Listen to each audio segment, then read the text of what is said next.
patience, practice, no super teams from out of state showing up for the tournament. This is what we needed to win SeaBATTLE 7. Wait, what do you mean the tournament was a month and a half ago? Okay, listen, maybe I'm a little late to this tournament, but listen, I had school, I had Splatoon, I beat 11 Mega Man games over the span of a week, and that last one is definitely important, but listen, I have to make this video. I actually have 2 other different videos that I haven't even, started working on yet, because I've been so busy. But this one takes the cake. Mostly because it's a month and a half old.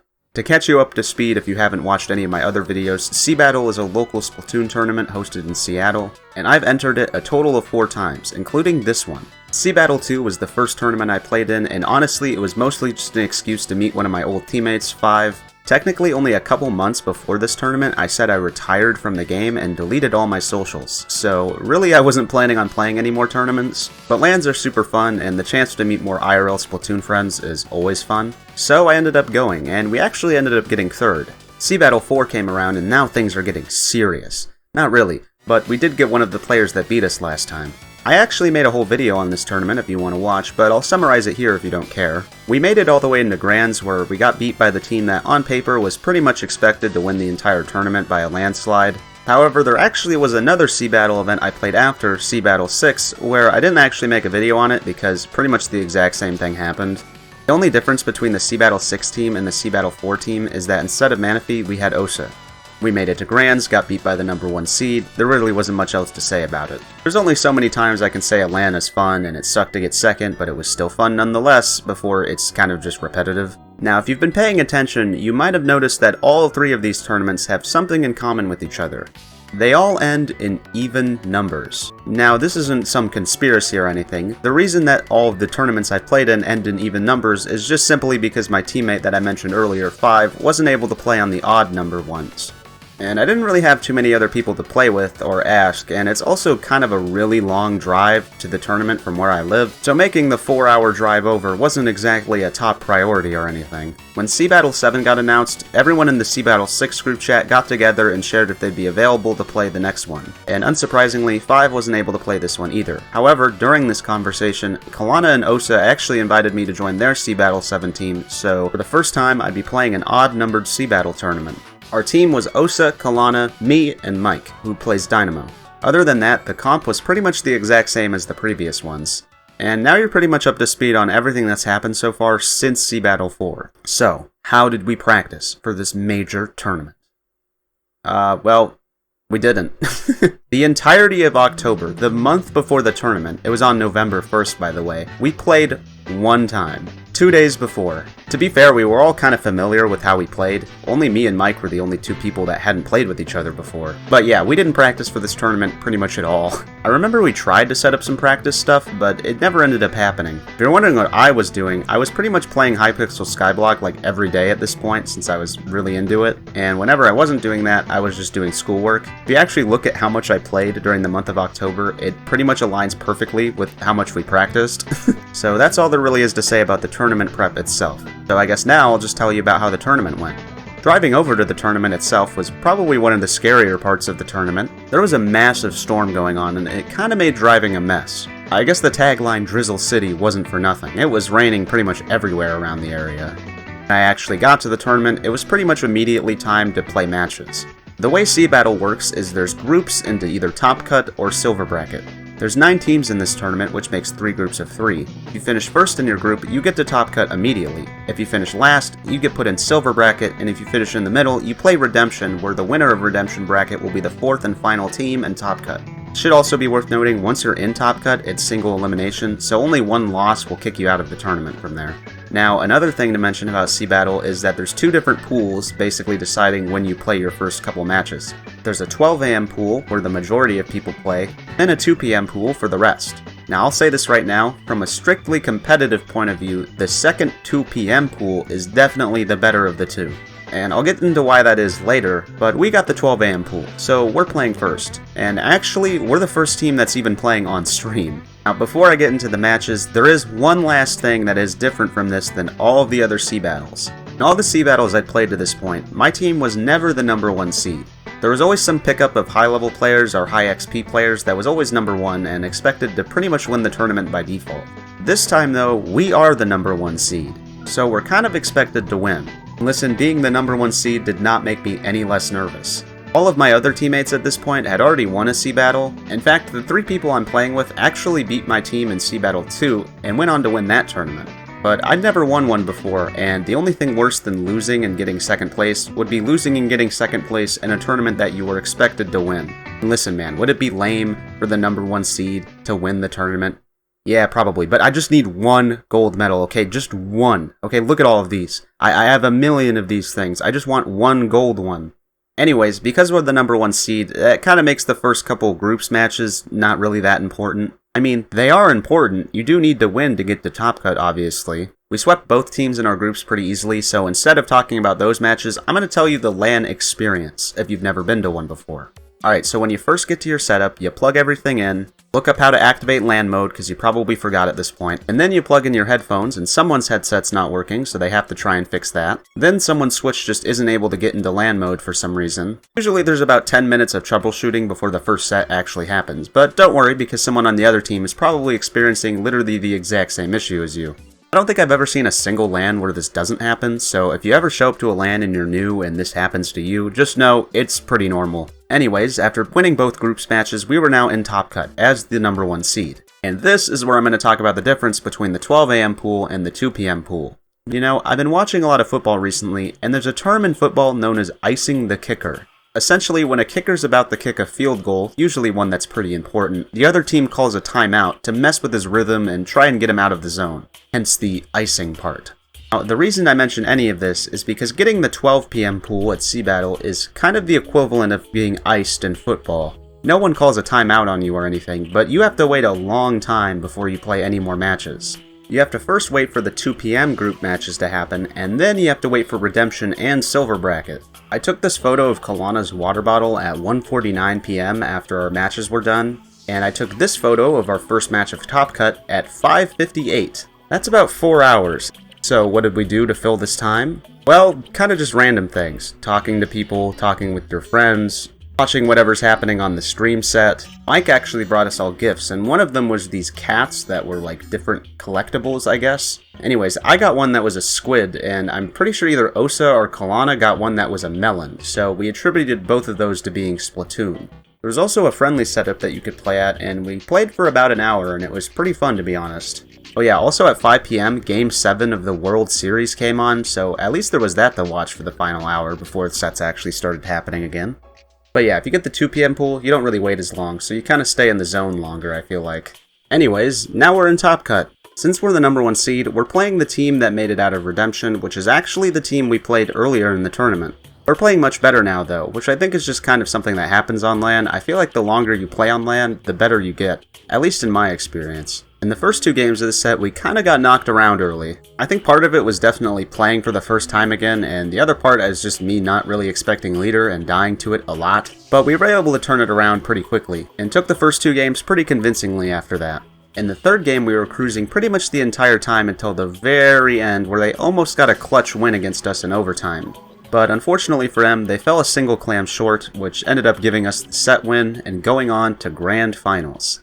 After waiting for the 3rd place match, the Grand Finals was set. Our team, which I don't think I've mentioned at this point, the team name is The Beans Are a Little Zesty, which I'm pretty sure Osa just thought of in like 30 seconds, versus Sunday Morning Sneedle, which is a pickup of coaches that coach a different team that was in this tournament, Saturday Night Speedle. They were actually on stream for the first round of Top Cut, and I can only imagine that was kind of a difficult match to commentate. This was definitely the scariest team in the tournament to face, mainly for 2 reasons. Kronos is a Tent player with 3100 XP in Takaroka division, by the way. You don't really play Tent a whole lot, and it's not exactly a good matchup into Splash, which was the gun I've been playing this entire time. And playing against a good Tent can be scary, but it's also usually always annoying. Thankfully though, if you had to pick one weapon to counterpick Tenebrella, it would definitely be a Splatana. And we definitely had the best Splatana player in the entire tournament on our team, so that was definitely in our favor. Another thing though is that their comp that they're running is just very unconventional. Petra, Inkbrush, Pen, and Tent aren't exactly weapons you see together a lot, and in a single elimination tournament, you don't exactly get a lot of chances to mess around.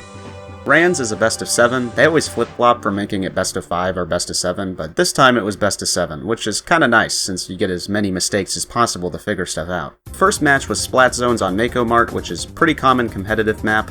Sunday morning Sneedle's game plan was pretty obvious from the start of this game. Tetra and Brush are going to be annoying and flank a lot. Chronos with the tent is kind of just going to sit in the middle and soak up as much attention as possible.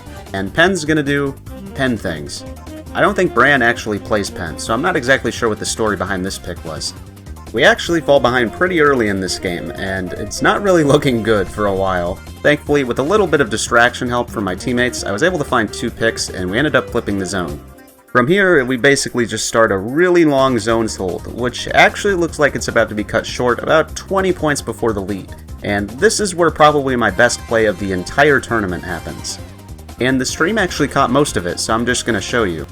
From Bran over on the side. Yeah, Bran is providing so much coverage right. That they're Lappy. I just saw that. That's a triple. That is a triple. The triple from Lappy's able. It's actually a quad. The stream missed the first kill where I killed the Tetra right next to the tent shield, but the rest of it is still intact, and yeah, this was probably my best play from the entire tournament. Maybe my best play from any of the tournaments, to be honest. This was pretty big for us because we were able to hold the zone and get the lead from this, and this lead would end up standing for the rest of the game. We kind of just flipped zone back and forth for a while until eventually it was over. While I'm here, by the way, I just want to show this kill from Kalana. Like, how does this even work? Anyways, just like that, we're 1-0, which is actually the first time I've won a game in Grand Finals to this point in SeaBATTLE, so we're doing better than the last 2 times combined. The next game is Inkblot TC, which is again another very common competitive map mode. I'm not going to talk about all of this game in detail, but I will say on opening, I'd played against Brush like 16 times it felt like today, so I already knew that there was going to be a Brush right side, so I was just waiting. Oh hey, there's the Brush.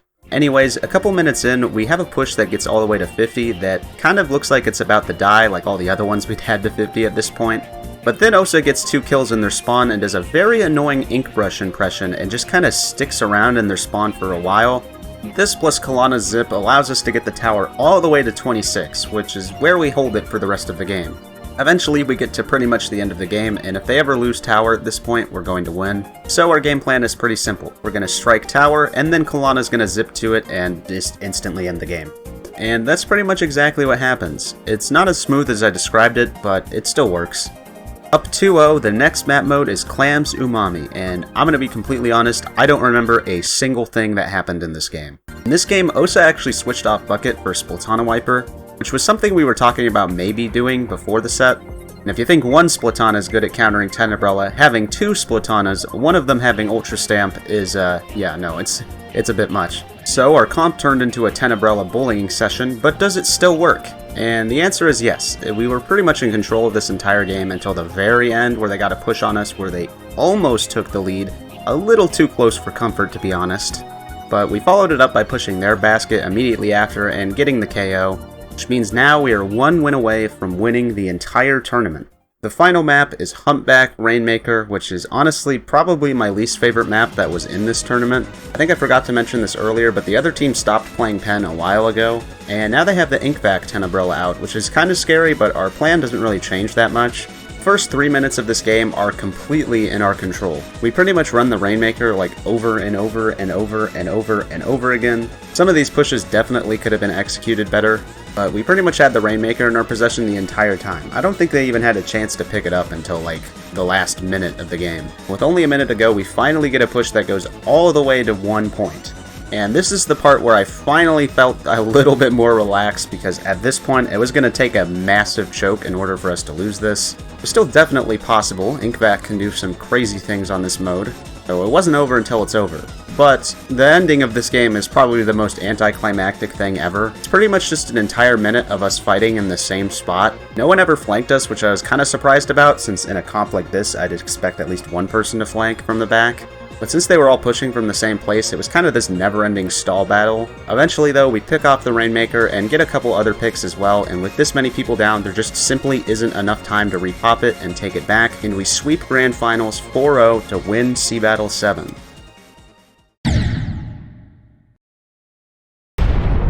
You know, I never really noticed, but during the entire tournament run, we actually didn't drop a single game. Obviously, it wasn't the most impressive run since we were seeded number 1 from the start, But I finally have a gold medal to put on my wall next to all the other ones, so do I care? No. Nothing really happened after the tournament besides all of us getting a medal and $25 each. So for the rest of this video, I'm going to talk about this medal and how it feels to finally have it. It was only a couple months before SeaBATTLE was first announced that I said I was quitting Splatoon entirely. I stopped grinding the game, I stopped playing scrims and tourneys, and I deleted my competitive Twitter account, which was pretty much my biggest link to the competitive scene. But even though I quit, I still never really felt satisfied about how everything turned out. In Splatoon 2, I had a ton of drive to compete, and honestly, a lot of my favorite moments in competitive are from Splatoon 2. I kinda had a sky's the limit feeling, and it was great. But when Splatoon 3 came out, all of that kind of changed, and it kinda sucked. I lost my favorite weapon, I lost my favorite team, and unlike Splatoon 2, I wasn't really improving quickly at all. Felt like I was kinda just watching everyone else get better, while I was kinda just stuck behind this wall that I couldn't get past. Even at the very end of it, I just really didn't have anything I could look back on and be particularly satisfied with. The only tournaments I won in the past 2 or 3 years of playing this game was a low-level draft tourney and a gimmick tourney that was also an invitational. And I don't think I have to explain why a gimmick tourney where a wheel chooses modifiers you use for a game isn't exactly the most competitive thing in the world to look back on and be like, huh, yeah, that was total skill right there. And I know this tourney wasn't exactly the most competitive tourney of all time, none of these small LANs really are, but it just feels nice to win an actual, real tourney for once. No gimmicks, no beta bracket or something, just a tourney where we won. Now, I definitely had some things in my Splatoon career I could look back on, like reverse sweeps or upsets, but those ones always felt like very small moments. This feels a lot more real to me. And hey, I'll be the first one to admit it, I'm definitely not the reason we won. You probably could have replaced me with any other shooter player in that role, and the results probably would have been similar. But do I care about any of that? Fucking no. Look at this thing. This thing is fucking cool. And also, I got the legendary SeaBATTLE Sendo badge. Except, I actually don't have it. I'm not sure if they forgot to give it to us, or if they just haven't done it yet. You know, the other 3 have already won before, so technically they still have a SeaBATTLE badge, but I don't, so... Hey, at least my video came out before something, I guess. I actually put the fact that I got SeaBATTLE first place in my Blue Sky name for a while, and I was originally going to keep it until I got the Sendo badge, but once it had been a month, it kind of felt a lot more egotistical than I wanted it to, so I kind of just took it out and never told anybody. So there's some fun lappy lore for you. Anyways, I'm kind of just yapping. The final thing I want to do before I end this video is I want to thank everyone who's ever played with me at any of these events, and of course, the staff that make this tournament work. If it wasn't for my old teammate inviting me to play one of these, I probably would have never came to any of these events, and goddamn, that would have been such a mistake, because these are so much fun, dude. There's so many cool people that I've met, there's so many cool people that I already knew that I've gotten to become better friends with, and you can't really replicate the same feeling you get at a LAN. It's just something completely different, man. If you've never been to one, you gotta go. At least once. So again, shout out to everyone who's played with me, and shout out to the entire SeaBATTLE team. This is one of the most fun events I've ever been to. In terms of how many I'm gonna play from here, I'm not really sure, to be honest. It's kind of a long drive for me to come every single time, and I haven't even played Splatoon this month.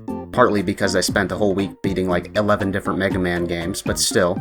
I'm pretty satisfied with my SeaBATTLE runs. I think anything from here on out is just kind of bonus content. And that's kind of the same way I feel about Splatoon, to be honest.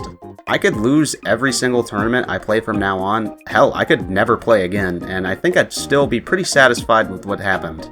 I don't really have this feeling of, I need to do this or something, because I kind of feel like I've accomplished a lot of the stuff that I wanted to do a while ago. I'll probably still play X-Rank, and if I randomly get good enough to actually win more tourneys, then maybe I'll play some more, but I think I'm probably gonna chill out for a while. But this voiceover is taking a very long time, and I haven't even started editing anything together yet, and I still have like 3 other videos I want to make. One of them's gonna be about something I did right after SeaBATTLE, so hopefully that's what's next. With that being said, thank you guys for watching this video, and I think I'm gonna go lie down for a while, because this was a long one.